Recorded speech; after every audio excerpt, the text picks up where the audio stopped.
일부 인간 사회의 다양한 운명의 갈림길.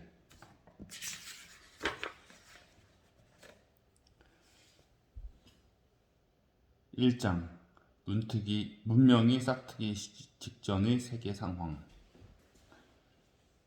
인류 역사가 전개된 보정연대는 BC 11,000년. 각 대륙의 역사 전개를 비교하기에 적합한 출판설은 BC 11,000년경이다. 이 책에서 지난 15,000년 동안에 대해 제시한 연대는 일반적으로 사용되는 비보정 방사성 탄소 연대가 아니라 모두 이른바 보정 방사성 탄소 연대다. 이 두 연대의 차이는 5장에서 다시 설명한다. 다만 보정 연대 쪽이 실제 연대에 더 가깝다고 생각된다. 비보정 연대에 익숙해진 독자들은 자기가 알고 있는 연대보다 더 오래되어 잘못된 것으로 보이는 연대가 제시될 때마다 이 두 연대를 구별해 생각해야 한다. 예를 들면 북아메리카의 클로비스 유적의 연대는 BC 9000년경에 잡는 것이 일반적이다. 그러나 그렇게 일반적으로 사용되는 연대는 보정되지 않은 것이므로 나는 그것을 BC 11,000년경으로 제시한다. 이 연대는 세계의 몇몇 지역에서 촌락 생활이 시작된 시기, 확실히 남북 아메리카에 사람이 살기 시작한 것으로 지금까지 밝혀진 가장 이른 시기에 홍적세와 최종 빙하기 말기 그리고 지질학자들이 현세라고 부르는 시대의 초기 등과 대략 일치한다. 그로부터 몇천 년 이내에 동식물의 가축화, 작물화가 적어도 세계의 한 지역에서 시작되었다. 그 당시 과연 일부 대륙 사람들이 기타 대륙 사람들보다 먼저 출발했거나 분명한 이점을 갖고 있었을까? 만약 그것이 사실이라면 바로 그렇게 먼저 출발한 데에서 생긴 간격이 지난 13,000년 동안 더욱 증폭되었고 바로 그것이 얄리의 질문에 대한 대답이 될지도 모른다. 그러므로 이 장에서는 인류가 하나의 종으로 태어났을 때부터 13,000년 전에 이르기까지 수백만 년에 걸친 각 대륙의 인류 역사를 간략하게 훑어본다. 그 기나긴 세월을 이 한 권에 모두 요약하는 것은 그리 쉬운 일은 아니다. 그러므로 세부적인 내용은 생략하고 이 책에 가장 유용하다고 판단되는 동향들만 언급한다. 인류와 가장 가까워 살아있는 친척이라고 할 수 있는 동물들은 아직 멸종되지 않은 대형 유인원 3종, 즉 고릴라, 침팬지, 피그미 침팬지다. 이 유인원의 분포가 아직 모두 아프리카에 국한되어 있다는 사실은 풍부한 화석 증거와 더불어 인류 진화의 초기 단계가 바로 아프리카에서 진행되었음을 보여준다. 동물의 역사와 구별되는 인류의 역사는 그곳에서 약 700만 년 전, 의견이 분분하지만 대략 500만에서 900만 년에 시작되었다. 그 시기에 아프리카 유인원의 한 부류가 몇 갈래로 나뉘었다.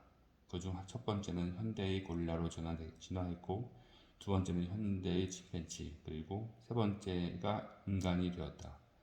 고릴라의 계통은 침팬지와 인간의 계통이 분기된 시기보다 조금 먼저 분기되었다. 화석들을 보면 인류로 이어지는 진화 계통은 약 400만 년 전에 실질적인 직립 자세를 갖게 되었고 약 250만 년 전부터는 신체 크기와 그에 알맞게 두뇌 크기가 각각 커지기 시작했음을 알 수 있다. 그러한 선행 인류를 일반적으로 오스트랄로피테쿠스, 아프리카누스, 남유인원, 호모 하빌리스, 능력 있는 사람, 호모 에렉투스, 직립원인 등으로 부르는데 각각 그 순서대로 진화한 것으로 보인다. 신체 크기로 보면 약 170만 년 전의 단계인 호모 에렉투스가 우리와 같은 현대인에 가장 가까웠지만 두뇌 크기는 아직 우리의 절반에 불과했다. 약 250만 년 전에는 석기가 보편화되었지만 그것은 매우 조잡한 박편 석기나 뗀 석기였다. 동물학적 중요성과 특성으로 판단하면 호모 에렉투스는 6년 이상의 존재였지만 현대인에는 훨씬 먼지는 존재였다. 약 700만 년 전이었던 인류의 기원에서 처음 500만에서 600만 년에 걸친 인류의 역사는 아프리카에 국한되어 있었다. 처음으로 아프리카를 벗어난 인류의 조상은 화석으로 밝혀진 바와 같이 동남아시아의 자바 섬에서 발견되어 통상 자바 원인이라고 부르는 호모 에렉투스였다. 가장 오래된 자바 원인의 화석, 사실은 자바 여인의 화석일 수도 있지만 일반적으로 약 100만 년 전의 것으로 추정되었다. 그러나 최근에는 180만 년 전의 화석이라고 라는 주장도 나왔다.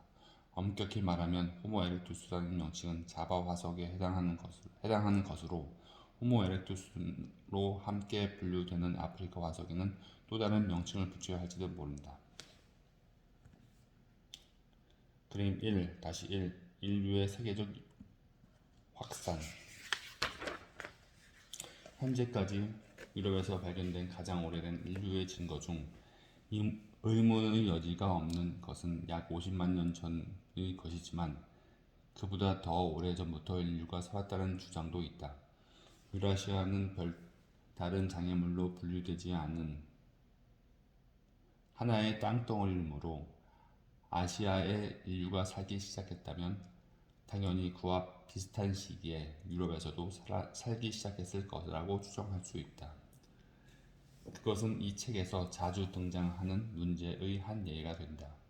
어떤 과학자가 최초의 X, 그 X가 유럽 최초의 인류 화석이든 멕시코에서 작물화된 최초의 옥수수에 대한 증거이든 아니면 그 어느 곳의 최초의 무엇이든을 발견했다고 주장할 때마다 그러한 선언을 들은 다른 과학자들은 그보다 더 오래된 것을 발견해 그 주장을 깨뜨리려고 한다. 실제로 진정한 최초의 X는 틀림없이 존재하고 그렇다면 그보다 더 오래된 X에 대한 주장은 모두 거짓일 것이다. 그러나 사실상 모든 X에 대해 해마다 새로운 증거가 발견되고 그것이 더 오래된 X라는 주장이 대두되면서 작년까지의 오래된 X에 대한 주장을 일부 또는 전부 반박하고 나선다. 따라서 그러한 문제에 대해 고고학자들이 어떤 합의에 도달하기까지는 수십 년이 걸리는 일도 흔하다. 지금부터 약 50만 년 전 인류의 화석은 두개골이 점점 더 커지고 둥그러졌으며 각진 부분이 줄어들면서 그보다 오래된 호모 에렉투스의 유골에서 분기되었다. 50만 년 전 아프리카의 유럽 인류의 두개골은 현대인의 두개골과 상당히 유사하므로 호모 에렉투스가 아니라 우리와 같은 호모 사피엔스, 생각하는 사람으로 분류된다. 호모 에렉투스가 호모 사피엔스로 진화했으므로 그러한 구별은 사실상 자의적일 수밖에 없다. 그러나 초기의 호모 사피엔스도 세부적인 골격은 아직 우리와 달랐다. 우선 두뇌가 우리보다 상당히 작은 편이었으며 더구나 행동이나 그들이 만든 유물을 살펴볼 때 우리와는 천냥지차였다. 가령 얄리의 중조 할아버지처럼 현대에도 석기를 제작한 사람들이 50만 년 전의 석기들을 보았다면 너무 조잡하다며 비웃었을 것이다.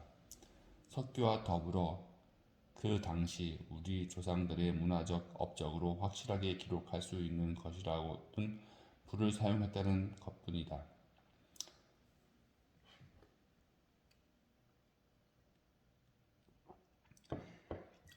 예술도 골기도 그 무엇도 없다. 초기의 호모사피엔스가 우리에게 남긴 것이라고는 오직 그들의 유골과 조잡한 석기뿐이다. 오스트레일리아에는 아직 인류가 살지 않았는데 동남아시아에서 그곳으로 건너가려면 배가 필요했으니 당연한 일이었다. 그리고 남북 아메리카 어디에도 인류가 살았다는 흔적은 남아있지 않다. 먼저 유라시아 대륙에서 아메리카와 가장 가까운 시베리아에 인류가 살았어야 했고 또 배가 필요했을지도 모르기 때문이다. 오늘날에는 물이 얕은 베링 해협이 시베리아와 알래스카를 갈라놓지만 빙하기에는 해면의 해수면이 오르내림에 따라 해협이 되었다가 다시 마른 땅으로 변해 드넓은 대륙 간 육교가 되곤 했다. 그러나 배를 만들거나 추운 시베리아에서 생존하는 것은 초기 호모사피엔스의 능력으로는 어림도 없는 일이었다. 50만 년 전부터 아프리카와 서유라시아의 인류는 세부적인 골격으로 서로 달라졌고 동아시아의 인류와도 달라졌다. 1만 3천에서 4만 년 전 유럽과 서아시아에 살았던 인류는 유난히 많은 유골을 남겼다. 그것은 바로 네안데르탈인이며 때로는 호모사피엔스와는 별개의 종인 호모네르탈렌시스로 분류되기도 한다. 수많은 만화에서 네안데르탈인을 동굴에서 사는 유인원을 닮은 짐승 같은 존재로 그리지만 사실 그들의 두개골은 우리보다 조금 더 컸다. 또 그들은 죽은 자를 매장하고 환자를 돌보았다는 강력한 증거를 남긴 최초의 인류이기도 하다. 그러나 현대 유기인의 마제 돌도끼에 비하면 그들의 석기는 아직 조잡했으며 각기 뚜렷한 기능을 알아볼 수 있는 여러 가지 표준화된 형태로 만들지도 못했다. 네안데르탈인의 유골보다는 적게 남아 있는 동시대 아프리카 인류의 유골 파편이 현대의 골격과 더 흡사하다. 동아시아 인류의 유골 중 지금까지 남아있는 것들은 그 수가 더욱 적지만 이것 역시 아프리카 인류나 네안데르탈인의 생김새와는 또 다르다.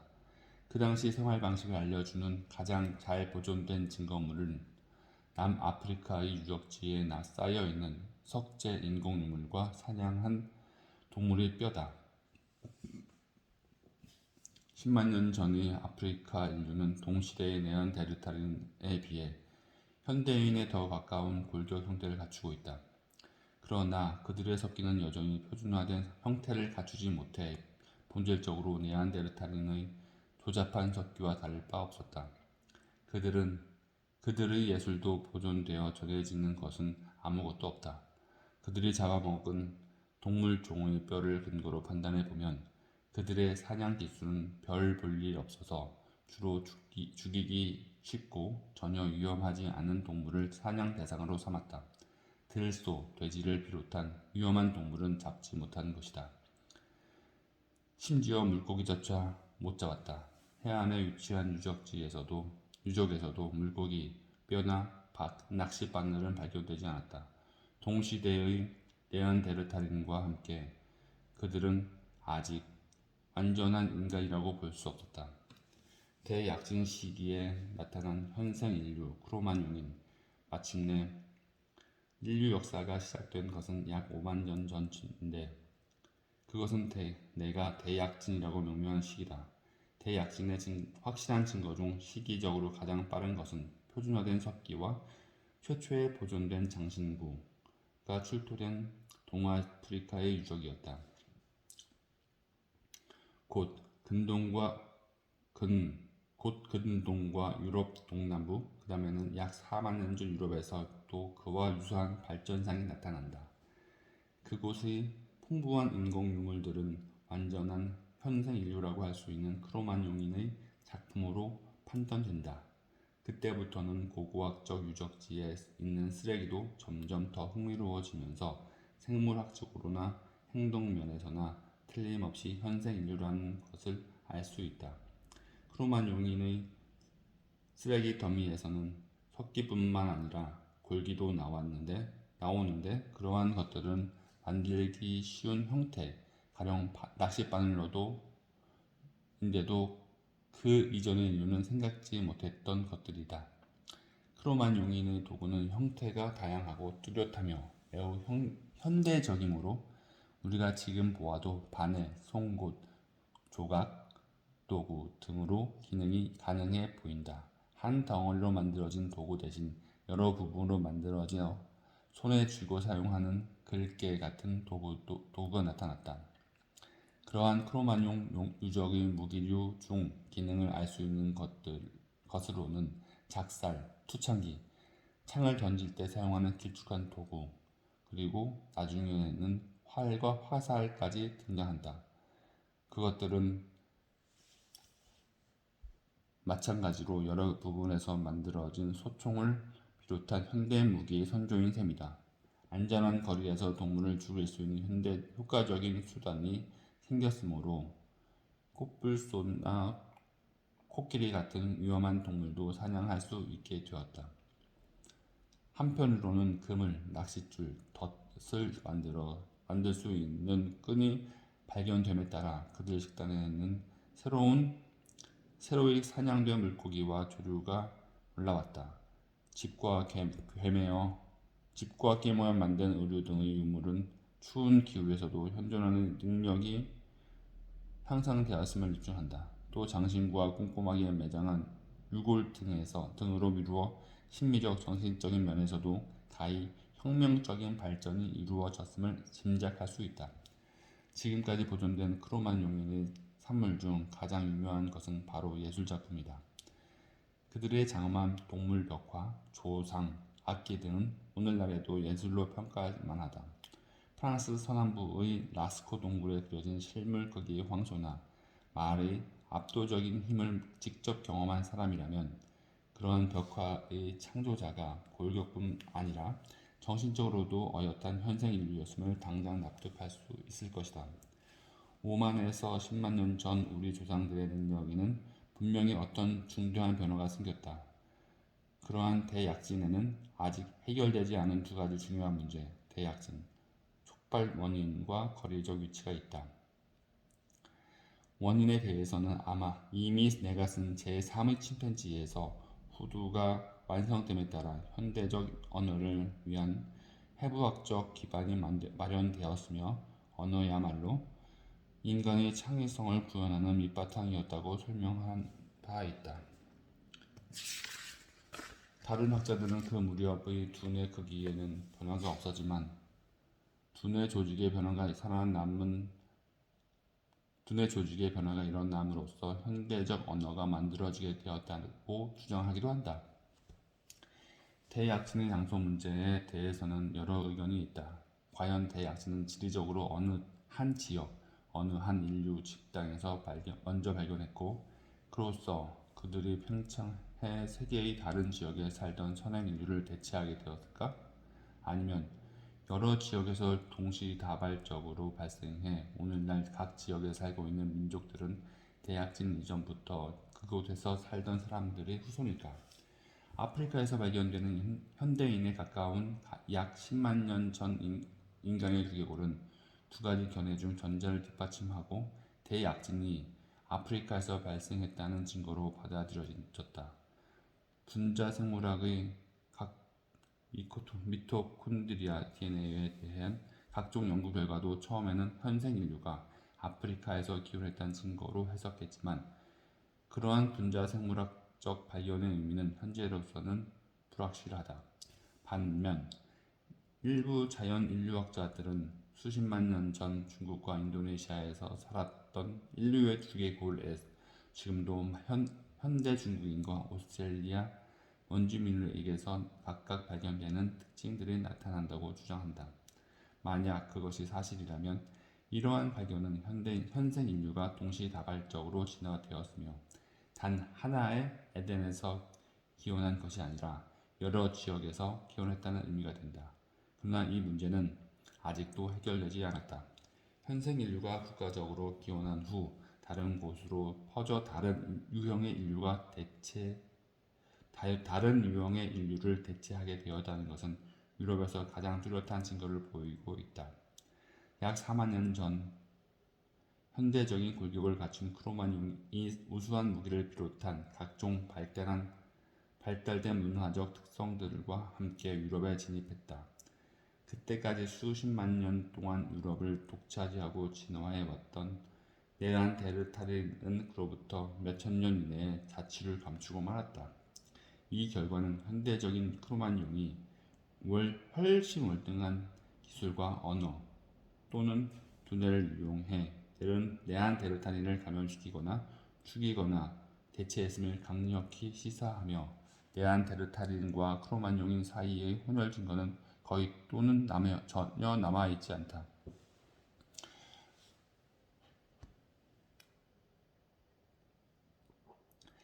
인류사에 크나큰 영향을 미친 오스트레일리아 대형 동물군의 멸종. 대약진 시기는 우리 조상이 유라시아에 살기 시작한 이래 인류의 지리적 범위가 처음으로 크게 확대된 시기와 일치한다. 그때 확대의 범위는 당시 하나의 대륙으로 연결되어 있던 오스트레일리아와 뉴기니였다. 수많은 유적지의 방사성 탄소 연대로 이루어 봐서 지금부터 3만에서 4만 년 전, 물론 언제나 그랬듯이 그보다 좀 더 오래되었다는 주장도 있지만 타당성이 의심된다. 오스트레일리아와 뉴기니에도 인간이 살기 시작했음을 알 수 있다. 처음 이곳에 들어온 이후 인간들은 짧은 시간 안에 대륙 전체에 두루 자리 잡게 되었다. 그들은 뉴기니의 열대우림과 고산지대, 오스트레일리아의 건조한 내륙 지방과 비가 많은 동남부 등 다양한 지역에 모두 적응할 수 있었다. 빙하기가 계속되는 동안에는 많은 양의 바닷물이 얼어붙었으므로 전 세계 해수면이 현재보다 수 킬로미터나 낮아졌다. 그 결과 현재 아시아와 인도네시아의 수마트라, 보르네오, 자바, 발리섬 사이에 있는 얕은 바다가 마른 땅이 되었다. 베링 해협이나 영국 해협을 비롯한 그 밖의 얕은 해협들도 마찬가지였다. 당시 동남아시아 본토의 자리는 현재 위치보다 1100km가량 동쪽으로 치우쳐 있었다. 그런데도 발리섬과 오스트레일리아 사이에 있는 인도네시아 중부의 섬들은 여전히 깊은 해협으로 둘러싸여 분리되어 있었다. 그 당시에도 아시아 본토에서 오스트레일리아 뉴기니로 건너가려면 최소한 8개의 해협을 지나야 했다. 그중 가장 넓은 해협은 적어도 800km가 넘었다. 그 해협들 때문에 각각의 섬들은 서로 마주보면서 분리되어 있었다. 그러나 오스트레일리아는 어느 시기에나 가장 가까운 인도네시아의 티모르 섬과 타닌 바르제도에서도 전혀 보이지 않았다. 그러므로 오스트레일리아 뉴기니아에 사람이 살게 되었다는 것은 곧 배가 있었다는 뜻이다. 현재로서는 그것이 역사상 처음으로 배가 사용됐다는 증거라는 점에서 중요한 의미가 있다. 그로부터 3만 년 후, 지금으로부터 1만 3천 전에 이르러서야 비로소 세계의 다른 지중해 연안에서도 배가 있었다는 증거가 발견된다. 처음에 고고학자들은 오스트레일리아 뉴기니에 사람이 살게 된 것에 대해 인도네시아의 어느 섬 부근에서 뗏목을 타고 물고기를 잡던 몇 사람이 바다로 휩쓸려 나가면서 우연히 이루어진 사건일 가능성도 있다고 생각했다. 더욱 극단적으로 생각하면 최초 정착민은 사내 아이를 잉태한 젊은 여자 한 명뿐이었을 수도 있다는 것이다. 그러나 그러한 우발적 이주설을 믿는 사람들은 약 3만 5천 년 전 유기니에 사람이 살기 시작하자 곧 동쪽에 있는 다른 섬들에도 사람이 살기 시작했다는 최근의 잇따른 발견에 놀라게 된다. 그 섬들은 바로 비스마르크 제도의 뉴브리튼 섬과 뉴 아일랜드 섬 그리고 솔로몬 제도의 북하섬이다. 북하섬은 서쪽의 가장 가까운 섬에서도 보이지 않으며 그곳에 가려면 160km가량의 물길을 지나야 했다. 그러므로 초기 오스트레일리아인과 뉴기니인은 육안으로 보이는 섬의 일부러 건너갈 수 있는 능력을 주었을 것이다. 또 뜻하지 않게 보이지 않는 먼 섬으로도 번번이 이주할 만큼 배를 자주 사용했을 것이다. 오스트레일리아 뉴기니에 사람이 살기 시작한 것은 인간이 처음으로 배를 사용했고 유라시아에 도달한 이후 처음으로 다시 범위를 넓혔다는 것 이외에도 아마 또 다른 최초의 사건과 관련이 있을 것이다. 즉, 인간에 의해 최초로 대형 동물의 대량 멸종한 사실을 말이다. 오늘날 우리는 아프리카를 대형 포유류의 대륙 첫손으로 꼽는다.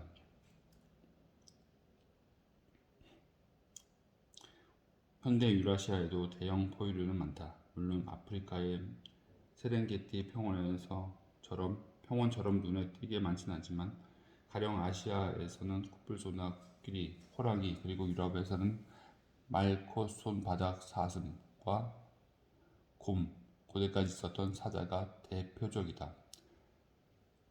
하지만 오늘날 오스트레일리아 뉴기니에서는 그에 필적할 만한 대형 포유류가 없을 뿐만 아니라 체중이 45kg인 캥거루보다 큰 포유류는 아예 찾아볼 수 없다. 그러나 오스트레일리아 뉴기니에도 예전에는 거대한 캥거루, 소 정도 크기의 코뿔소를 닮은 디프로토돈 트라는 대형 유대류, 그리고 역시 유대류에 속하는 표범 등 다양한 대형 포유류가 있었다. 또한 180kg에 달하는 타조와 비슷한 날지 못하는 새, 거기에 1톤이나 나가는 도마뱀, 거대한 뱀, 땅에서 사는 악어 등 인상적인 대형 파충류도 있었다. 오스트레일리아 뉴기니아의 그와 같은 대형 동물들, 이른바 거대 동물군은 인간이 살기 시작한 뒤 모두 사라졌다. 그들이 사라진 정확한 시기에 대해서는 아직 논란이 계속되고 있다.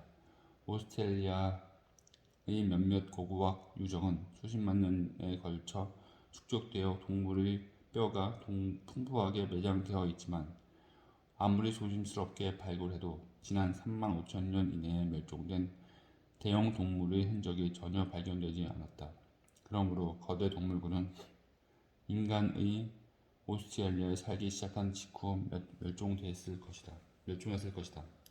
그렇게 많은 대형 동물군이 거의 동시에 사라져 버렸다면 당연히 의문이 생길 수밖에 없다. 도대체 무엇 때문이었을까? 얼른 떠오르는 대답은 처음 도착한 인간들이 모두 죽였거나 직접적으로 제거했으리라는 것이다. 오스트리아 뉴기니의 동물들은 인간 사냥꾼이 없는 곳에서 수백만 년 동안이나 진화했다는 점을 상기하자. 우리는 갈라파고스 섬과 남극 대륙의 조류와 포유류도 그와 같이 인간이 없는 곳에서 진화해 현대에 이르기까지 인간을 보지 못했기 때문에 오늘날까지도 어처구니 없을 만큼 온순한다는 사실을 잘 알고 있다. 만약 자연보호론자들이 신속하게 보호 대책을 세우지 않았다면 모두를 멸종하고 말았을 것이다. 최근 발견된 다른 섬들 중 신속한 보호 대책이 마련되지 않아 여러 동물이 실제로 전멸하는 경우가 많았다. 모리셔스 섬의 도도새는 그러한 희생물의 하나로 거의 멸종의 상징이 되었다. 그리고 선사시대에 인간이 이주했던 대양섬, 대륙에서 멀리 떨어진 대양 속의 섬의 경우에도 자세히 조사된 곳에서는 한결같이 인간이 이주한 뒤 한 차례씩 멸종 시기가 있었다. 그 희생물 중에는 뉴질랜드의 모아새,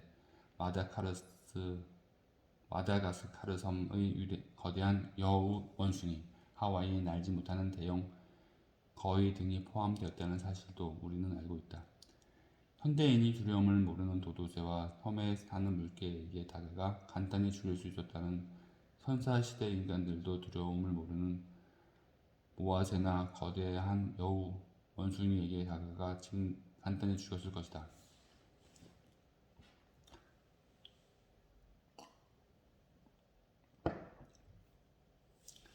그러므로 오스트레일리아 뉴기니에 존재했던 거대 동물의 최후에 대한 한 가지 가설은 그 동물들도 약 4만 년 전 그와 같은 운명을 맞이했으리라는 것이다. 그 경우와 달리 아프리카와 유라시아의 대형 포유류는 현대까지 살아남았다. 그 이유는 그 동물들이 선행 인류와 더불어 수십만 또는 수백만 년 동안 함께 진화했기 때문이다. 우리 조상들의 사냥 기술은 처음에는 아주 한심한 수준이었다가 서서히 향상되었으므로 동물에게는 인간에 대한 공포심을 진화할 시간이 넉넉했다. 그러나 도도새, 모아새 그리고 아마 오스트레일리아 뉴기니의 거대 동물들은 진화 측면에서 아무런 준비도 갖추지 못한 채 갑자기 잘 발달된 사냥 기술을 지니고 쳐들어온 현생 인류와 맞닥뜨리는 불운을 당했을 것이다. 그러나 오스트레일리아 뉴기니에는 이런 남획설에 대한 반론도 없지 않다.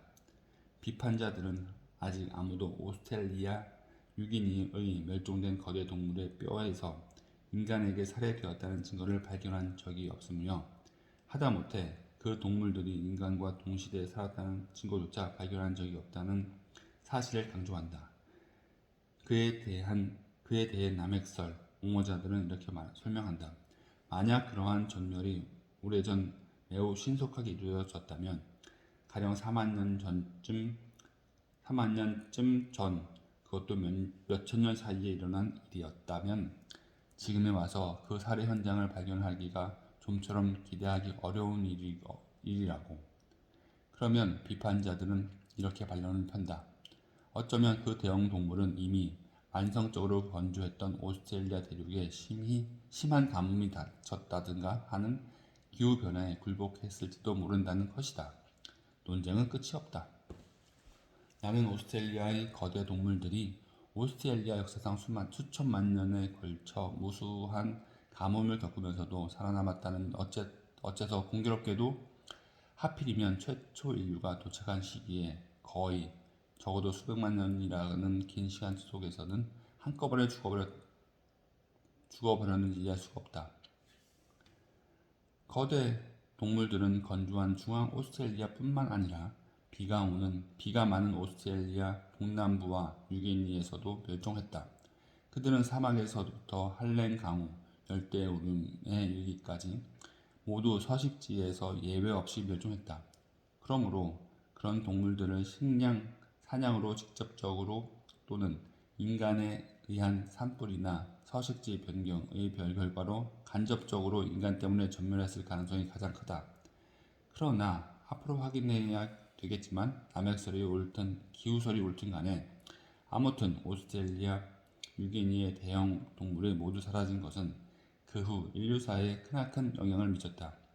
이 멸종으로 가축화할 만한 대형 야생동물이 모조리 사라졌고 결국 오스트레일리아와 뉴기니의 원주민에게는 토종 가축이 단 한 정도 남아있지 않게 된 것이다.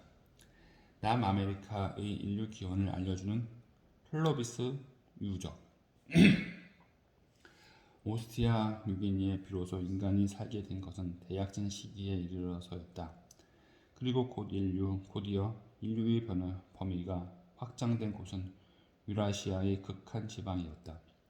네안데르탈인은 빙하기에 살면서 이미 추위에 적응했지만 독일 북부와 키예프 이북으로는 진출하지 못했다.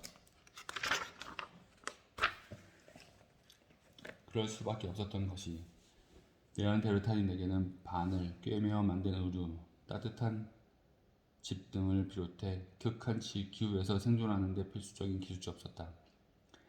한편 그러한 기술을 갖고 있던 해부학적 현생 인류는 약 2만 년 전, 물론 더 오래되었다는 주장 때문에 논란도 있지만 시베리아로 퍼져나갔다. 유라시아의 털 매머드와 털 코끼리가 멸종한 것도 그러한 인류의 팽창 때문이었을 것이다. 오스트레일리아 뉴기니에도 사람이 살게 되면서 인류는 이제 주거가 가능한 5대륙 중 3대륙을 차지하게 되었다. 이 책에서 나는 유라시아를 하나의 대륙으로 계산했고, 또한 남극 대륙은 19세기에 이르러서야 인간이 도달할 수 있었으며 예나 지금이나 자급적인 인구 발집단이 존재하지 않으므로 아예 생략했다.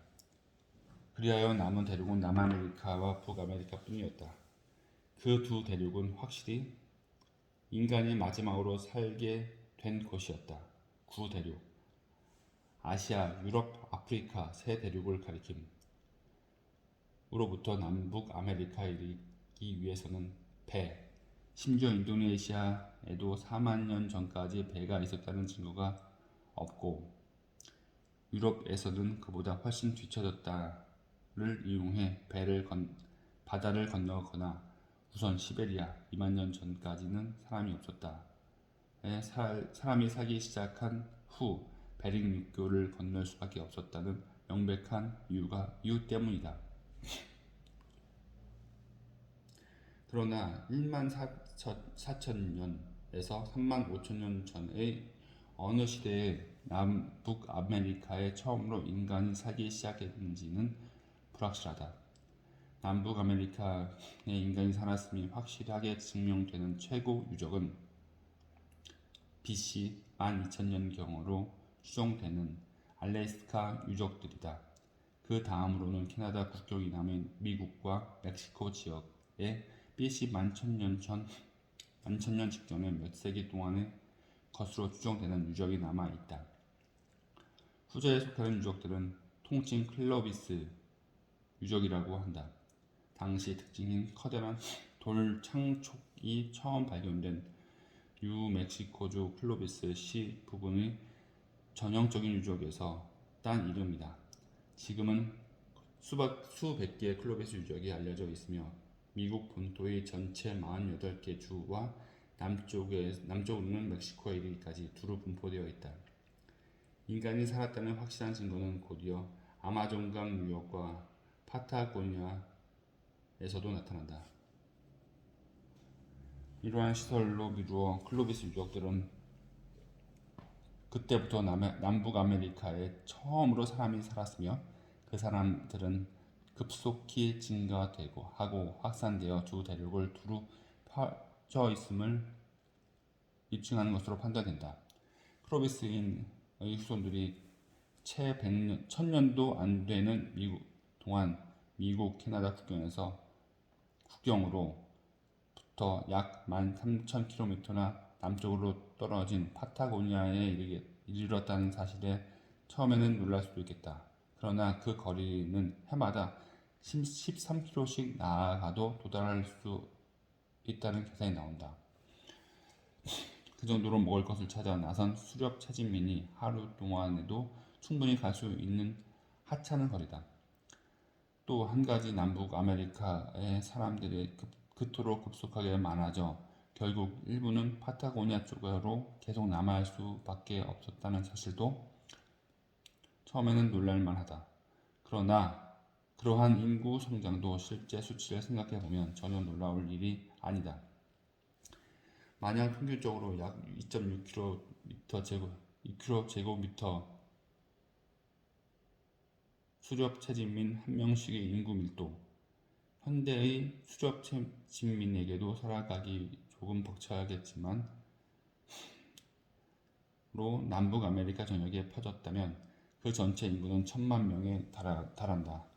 그러나 설령 최초의 이주민들이 겨우 100명이었고 해마다 1.1% 비율로 수요가 낮더라도 그 후손들이 인구 성장의 한계인 천만 명에 이르기까지는 1000년도 안 걸린다.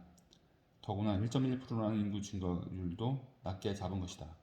가령 영국 전함 바운티호의 폭도들과 그 타이티인 아내들이 피켄 섬에 이주했을 때와 같이 현대에 이르러 천여지에 사람들이 처음 이주하게 되었을 때는 연평균 인구 증가율이 3.4%에 달하기도 했기 때문이다.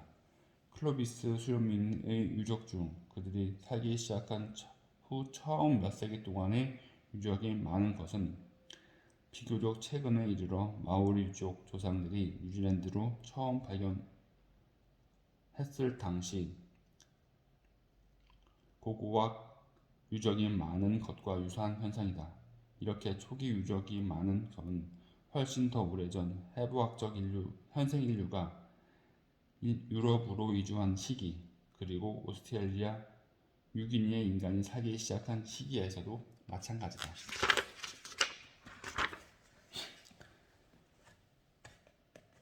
다시 말해, 클로비스 현상 자체 그리고 그 현상이 남북 아메리카에 두루 확산된 일은 역사상 천여지의 인간이 살기 시작했던 각 시기에 대해 확실히 확인된 여러 가지 내용과 모든 면에서 일치한다. 그렇다면 클로비스 유적이 BC 16,000년이나 BC 21,000년 이전에 아니라 BC 11,000년 직전 몇 세기에 그렇게 집중되어 있다는 것은 과연 어떤 의미를 지닐까? 시베리아는 예나 지금이나 항상 추웠으며 홍적새 빙하기에는 만년빙이 캐나다 전역을 빈틈없이 뒤덮어 도저히 통과할 수 없는 장애에 물렸던 때가 많았다는 점을 상기하자. 극한의 추위에 대처하는 데 필요한 기술이 생긴 것은 약 4만 년 전 해부학적인 현생 인류가 유럽에 진입한 시기였고, 시베리아에 사람이 살게 된 것은 그로부터 2만 년 후였다는 것은 이미 앞에서 확인했다. 결국 그 초기 시베리아인이 오늘날에는 80km에 불과한 베링 해협을 물길로 건넜거나 베링 해협이 마른 땅이었던 빙하기에 걸어서 알래스카로 넘어갔던 것이다. 베링 육교는 나타났다 했지만 열려있는 동안에는 그 최고 폭이 16,000km에 달했을 것이며 광활한 툰드라로 덮여 있어서 추위에 적응한 사람들이라면 쉽게 건널 수 있었을 것이다. 가장 최근인 BC 14,000년경에 이르러 해수면이 높아지면서 육교는 물에 잠겨 다시 해협이 되었다. 초기 시베리아인이 알래스카를 걸어서 갔든 배를 타고 갔든 간에 알래스카에 사람이 살기 시작했다는 확실한 증거로 가장 오래된 것은 BC 12,000년경이었을 것이다. 그로부터 머지않아 캐나다 만년빙에는 얼음이 녹은 부분에 남북으로 긴 통로가 생겼고 최초의 알래스카인이 그곳을 통과해 마침내 태평양으로 들어올 수 있었다. 그 지점이 바로 오늘날 캐나다의 에드먼턴시에 있는 유적 부근이다. 그것으로 현생 인류에게는 알래스카나 파타고니아 사이에 남아있던 최후의 거대한 장애물이 사라진 셈이다. 에드먼턴 개척민들은 대평원에서 우글거리는 수많은 사냥감을 발견했을 것이다. 그리하여 번영을 누리며 그 수가 늘어나서 차츰 남쪽으로 퍼져나가 마침내 서반구 전체를 차지하게 되었을 것이다. 클로버스 현상의 또 다른 특징은 캐나다 만년빙 이남에 처음으로 인간이 살기 시작했을 때에 대한 우리의 예상과 일치한다. 오스트레일리아 뉴기니가 그랬듯이 남북 아메리카에도 처음에는 대형 포유류가 아주 많았다. 약 1만 5천 년 전까지만 해도 미국 서부는 오늘날의 아프리카 세렝게티 평원과 비슷한 모습이었다. 코끼리떼와 말떼가 수두룩했고 그 뒤를 사자와 치타들이 쫓아다녔으며 낙타나 거대한 육지 나무늘보와 같이 이국적인 종도 많았다. 그러나 오스트레일리아 뉴기니에서 그랬던 것처럼 남북 아메리카에서도 그러한 대형 포유류는 대부분 멸종하고 말았다. 오스트레일리아의 멸종 시기는 약 3만 년 전보다 빨랐겠지만 남북 아메리카에서는 약 1만 2천년에서 1만 7천년 전이었다. 아메리카에서 멸종된 포유류들의 뼈는 대단히 많이 발견되고 또한 유난히 정확하게 연대를 측정할 수 있었는데 멸종 시기는 BC 11,000년경이었던 것으로 확신할 수 있다. 가장 정확하게 연대를 알 수 있는 것은 그랜드 캐니언 일대의 시에스타 육지 나무늘보와 해링턴 산양으로 둘 다 BC 11,100년의 한두 세기 동안 모두 사라졌다. 우연이든 아니든 실험상 오차를 참작하면 그 연대는 클로비스 수렴민이 그랜드 캐니언 일대에 도착한 시기와 일치한다. 늪골 사이에 클로비스 촉이 박힌 에머드의 유골이 많이 발견된다는 사실도 그러한 연대의 일치가 결코 우연이 아님을 입증한다. 남아메리카에서 남하하던 수렵민들은 일찍이 인간을 보지 못했던 대형 동물들을 만났고 아메리카의 이 동물들을 쉽게 죽일 수 있음을 알고 전멸시킨 것이다. 그에 대한 반론은 아메리카의 대형 포유류가 최종 빙하가 끝날 때 기후 변화 때문에 멸종했다는 주장이다. 때마침 그 시기도 바로 BC 11,000년 전경이었다.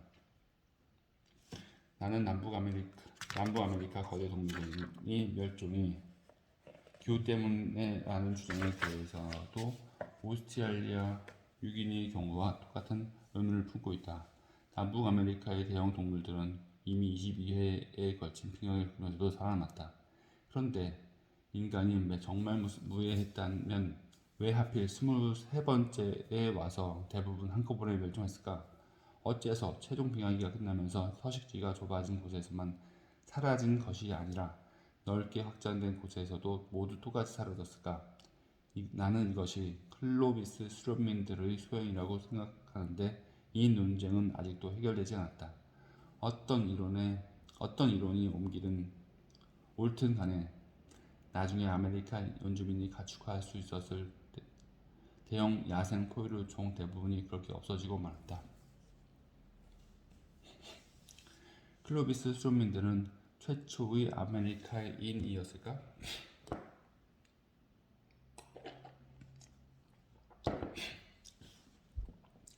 아직 해결되지 않은 또 하나의 문제는 과연 클로비스 수렵민들이 정말 최초의 아메리카인이었느냐는 것입니다. 누가 나서서 최초의 어떤 것을 주장할 때마다 항상 그렇듯이 남북 아메리카에서 클로비스 시대 이전의 인류 유적에 대한 의문도 끊임없이 제기되고 있다.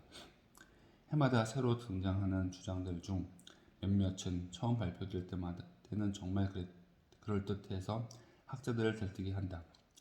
그러다가 예외 없이 판단상 문제가 부각된다.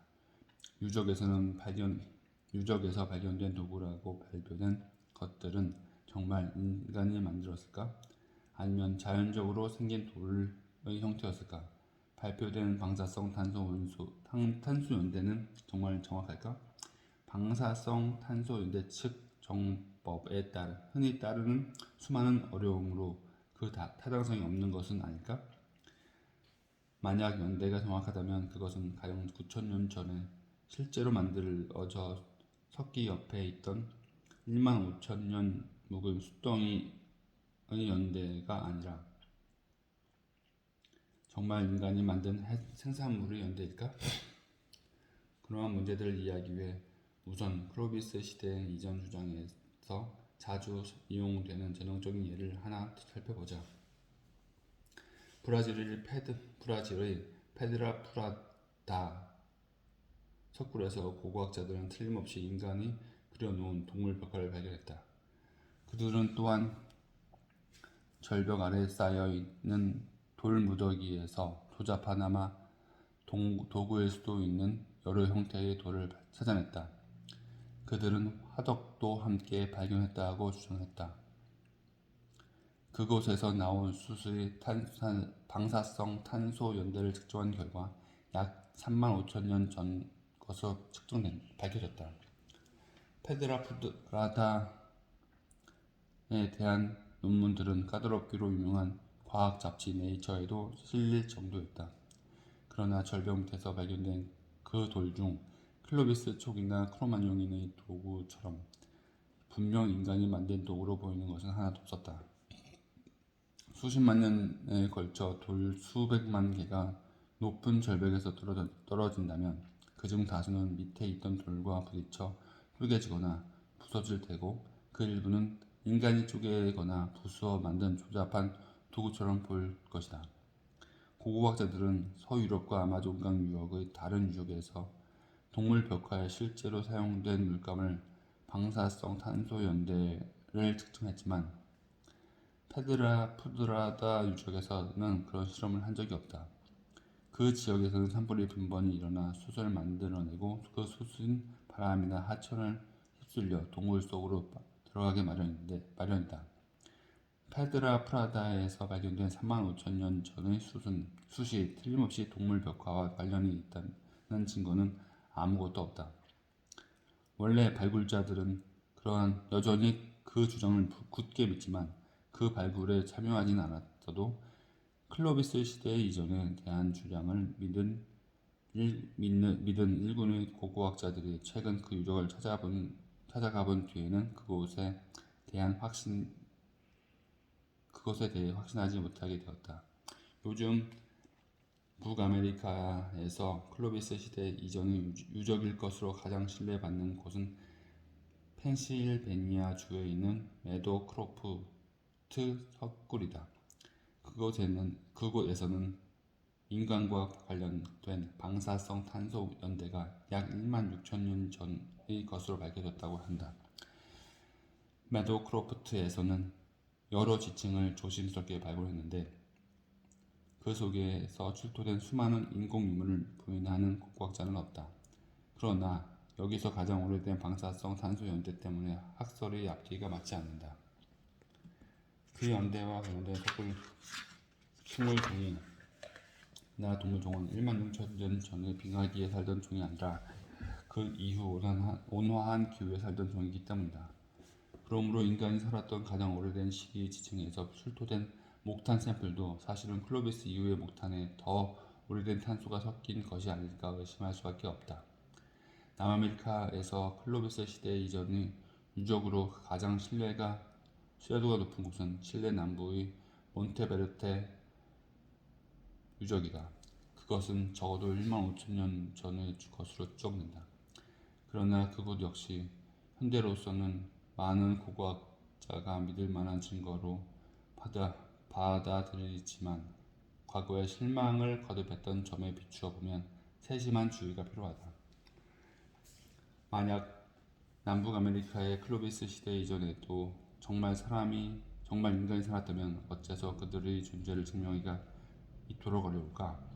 고고학자들은 북아메리카 서부의 클로비스 유적 수십 개, 에팔레 치아 산맥의 여러 석굴, 캘리포니아 해안의 유적 등 각각 BC 11,000년에서 BC 2000년경의 것이 병백한 아메리카 유적 수백 개를 발견했다. 그중 유적에는 틀림없이 인간이 살았던 시대의 것으로 보이는 지층도 있었다. 그 밑에 더 깊고 오래된 지층에서도 틀림없는 동물의 유골들이 출토되었지만 인간의 흔적은 더 발견되지 않았다. 남북아메리카에서 클로비스 시대 이전의 증거가 박약한 것은 유럽에서 그러한 증거가 강력한 것과 대조된다. 유럽의 경우에는 BC 11,000년경 남북아메리카에 클로비스 수렴이 나타나기 훨씬 전부터 현생 인류가 살았다는 사실을 증명해주는 유적이 수백 개 있다. 그보다도 더 현저한 것은 오스트레일리아 뉴기니에서 발견되는 증거들이다. 그곳에 있는 고고학자의 수는 미국의 10분의 1도 안 되지만 그 소수의 고고학자가 클로비스 시대 이전의 것이 분명한 유적을 대륙 전역에서 100여 개나 발견한 것이다. 초기 인류가 헬리콥터를 타고 중간의 다른 모든 지역을 건너뛰어 알래스카에서 매도크로프트나 몬테베르데까지 단숨에 날아가지는 않았을 것이다. 클로비스 시대의 인지연에 인류가 이전했다는 주장하는 학자들은 클로비스 시대 이전 인류가 지금껏 세계 어느 곳에서도 전례가 없는 어떤 알지 못할 이유 때문에 수천 년 또는 수만 년에 걸쳐 낮은 인구 밀도를 유지했거나 어쨌든 고고학적으로 눈에 띄지 않게 살아갔을지도 모른다고 한다. 그러나 그러한 생각은 그들이 클로비스 시대 이전의 것이라고 주장했던 다른 유적들과 더불어 몬테베르데와 매도크로프트도 결국에는 재평가될 것이라는 기대보다도 오히려 훨씬 더 가망이 없는 발상이다. 내 생각으로는 만약 남북 아메리카의 클로비스 시대 이전에도 정말 사람이 살았다면 지금쯤은 많은 곳에서 그 사실이 분명하게 밝혀지고 더는 논쟁할 필요가 없어졌을 것이다. 그러나 국고학자들은 이러한 문제들에 대해서도 아직 의견이 엇갈리고 있다. 어느 쪽 판단이 옳든 클로비스 시대가 그 이후 아메리카의 선사시대 역사에 미친 영향을 이해하는 데는 아무런 지장도 없다. 결국 두 가지 중 하나다. 남북 아메리카에는 BC 11,000년경부터 사람이 살기 시작해 곧 대륙 전역에 퍼졌거나 그보다 다소일지. 클로비스 이전 시대의 옹호자들은 대부분 1만 5천에서 2만 년 전 또는 3만 년 전까지도 가능하다고 보지만 더 이른 시기에 진지하게 주장하는 사람은 별로 없을 것이다. 최초의 이주가 시작되었지만 클로비스 시대 이전 이주민들은 BC 11,000년경에 이르기까지 그 수가 매우 적었거나 눈에 띄지 않았거나 별다른 영향을 미치지 못했다. 어느 쪽이든 사람이 살 수 있는 5대륙 가운데 남북 아메리카에서는 선사시대 인류 역사가 가장 짧았다. 남북 아메리카를 점유하는 것과 동시에 각 대륙에서 주거가 가능한 지역과 대륙에 딸린 섬 그리고 인도네시아에서 뉴기니 동쪽에 이르는 대부분 대양 섬에 사람이 살게 되었다. 세계 각지의 나머지 섬에도 사람이 이주하게 된 것은 현대에 이르러서였다. 이 지중해의 크레타, 키프로스, 코크시카, 사르데냐 등의 섬들은 BC 8500에서 BC 4000년이었고 카리브해 섬들은 BC 4000년경부터 폴리네시아와 미크로네시아의 섬들은 BC 1200에서 1000년 마르다스카르 섬은 300에서 800년의 어느 시기 그리고 아이슬란드는 9세기였다. 아마도 현대 이누이트족, 북아메리카 그린란드의 에스키모이며 캐나다에서는 에스키모족에 대한 공식 호칭이다. 의 선조였을 아메리카 원주민은 BC 2000년경 북극 지방 북단에까지 두루 퍼졌다. 그리하여 마지막 700년에 걸쳐 유럽 탐험가들을 기다리던 유일하게 사람이 살지 않은 지역은 아조레스 제도와 세이젤 제도처럼 대서양과 인도양에서도 가장 흥미진 곳에 있는 섬들과 남북 대륙뿐이었다. 남보다 먼저 출발한다는 것은 어떤 의미일까? 그렇다면 각 대륙의 인간이 살기 시작한 시기가 제각기 달랐다는 것은 그 이후 역사에서 어떤 의미가 있을까? 어느 고고학자가 타임머신을 타고 BC 11,000년경으로 시간을 거슬러 올라가 세계 여행을 했다고 가정해보자. 당시 세계 상황을 고려할 때 과연 그 고고학자는 각 대륙의 인간 사회에서 총기, 병원균, 쇠 등을 발달시키는 순서와 오늘날의 세계적 상황을 예측할 수 있었을까? 그 고고학자도 남보다 먼저 출발하는 것이 유리할 수 있다는 점을 감안했을지도 모른다. 만약 이런 출발이 중요하다면 아프리카는 엄청나게 유리했다. 다른 대륙보다 적어도 500만 년이나 일찍부터 선행 인류가 존재했기 때문이다. 게다가 현생 인류가 약 10만 년 전 아프리카에서 발생해 다른 대륙으로 확산된 것이 사실이라면, 그로써 그동안 다른 곳에서 축적되었던 유리한 점들은 모두 사라지고 아프리카인은 다시 남보다 먼저 새로운 출발을 하게 된 셈이다. 더 나아가 인간의 유전적 다양성은 아프리카에서 가장 높았다. 그리고 인간이 다양할수록 전체적으로 더 다양한 발명품을 만들어낼 수 있었을 것이다. 그러나 우리의 고고학자는 다시 이렇게 생각했을 것이다. 남보다 먼저 출발한다는 것은 이 책의 취지에 비추어 볼 때 어떤 의미가 있을까? 그러한 경주의 비유를 문자 그대로 받아들일 수는 없다. 만약 먼저 출발한다는 말이 최초의 개척자 몇 명이 도착한 후 한 대륙 전역으로 사람이 퍼지는 데 걸리는 시간을 뜻한다면 그 시간은 비록 짧은 편이다. 예를 들면 신대륙 전역에 사람이 가득 차는데도 채 1000년이 걸리지 않았다. 그리고 먼저 출발한다는 말이 그 지역의 조건에 적응하는 데 걸리는 시간을 뜻한다면 극단적인 환경에서는 시간이 꽤 걸린다는 점을 인정할 수는 있다. 가령 북극 지방의 사람이 살기까지는 북아메리카의 다른 지역에 모두 사람이 살게 된 후부터도 9,000년이 더 걸렸다.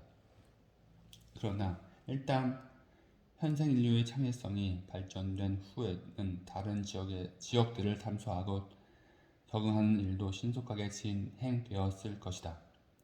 예를 들어 마오리족의 조상이 뉴질랜드에 도착한 후 쓸만한 돌이 나오는 곳을 모두 발견하는 데는 1세기도 채 걸리지 않은 것으로 보인다. 세계에서 지형이 가장 위험한 곳에서까지 모아새를 한 마리 남기지 않고 전멸시키는 데는 그로부터 다시 몇 세기밖에 걸리지 않았다. 그리고 해안 지방의 수렵 채집 사회에서 새로운 식량 저장 방식들을 활용하는 농경사에 이르기까지 다양한 사회 형태를 분화시키는 것도 몇 세기로 충분했다. 그러므로 고고학자는 남북 아메리카를 바라보면서 아프리카는 엄청나게 출발이 빠르긴 했지만 길어도 1000년 이내에 최초의 아메리카인에게 추월당한 것이라는 결론을 내렸을지도 모른다. 그 이후에는 남북 아메리카의 면적이 아프리카보다 50%나 더 넓고 환경도 훨씬 다양하므로 아메리카 원주민이 아프리카인보다 유리했을 것이다. 그리고 고고학자는 유라시아 쪽으로 돌아서서 다음과 같이 생각했을 것이다. 유라시아는 세계에서 가장 큰 대륙이다. 아프리카를 제외하면 그 어느 대륙보다도 오랫동안 인간이 살았다. 인류가 유라시아에 이주하기 전 아프리카에서는 이미 100만 년 동안이나 인간이 살았지만 그 당시 선행 인류는 매우 원시적인 단계에 머물렀으므로 그 기간은 별로 의미가 없을 것이다. 그러므로 고고학자는 1만 2천에서 2만 년 전 유럽 서남부에서 활짝 꽃피어 저 유명한 예술작품과 복잡한 도구를 낳았던 후기 구석기 시대를 바라보며 어쩌면 유라시아가 국지적으로나마 그때부터 이미 앞서가기 시작한 것이 아닐까 생각했을지도 모른다. 마지막으로 오스트레일리아 뉴기니를 바라보면서 먼저 그곳의 면적이 좁다는 것, 가장 작은 대륙이므로 더구나 많은 사람이 살 수 있는 사막 지대가 큰 부분을 차지한다는 것, 그 대륙의 고립성 그리고 사람이 살기 시작한 시기가 아프리카나 유라시아보다 늦었다는 것 등을 눈여겨보았을 것이다. 그리하여 그 고고학자는 오스트레일리아 뉴기니의 발전이 더딘 것을 예측했을 것이다. 그러나 오스트레일리아인과 뉴기니인은 세계에서 제일 먼저 배를 가지고 있었다는 사실을 기억해야 한다. 그들은 적어도 유럽의 크로마뇽인과 같은 시기에 동물 벽화를 창조했다.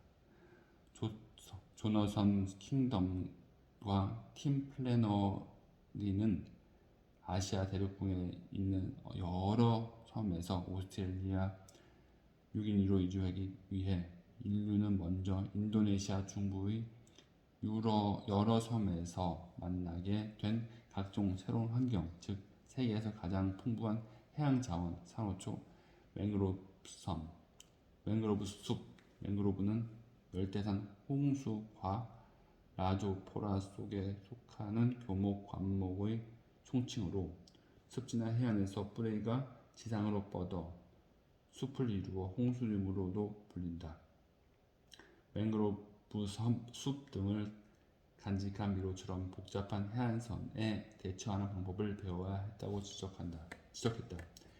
인도네시아의 각 섬들은 그 동쪽에 이웃한 섬 사이의 해협들을 차례차례 건너가면서 이주민들은 각각의 환경에 새로 적응했고 섬을 사람들로 다 채운 다음 다시 다음 섬으로 이주했다.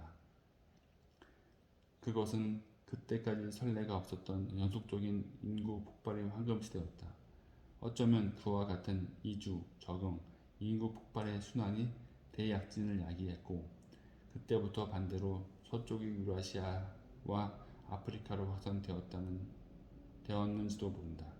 만약 이러한 각본이 옳다면 오스트레일리아 유기인은 엄청나게 앞서가기 시작했을 것이며 대약진으로부터 오랜 시간이 흐른 뒤에도 인류의 발전은 계속 촉진했을지도 모른다.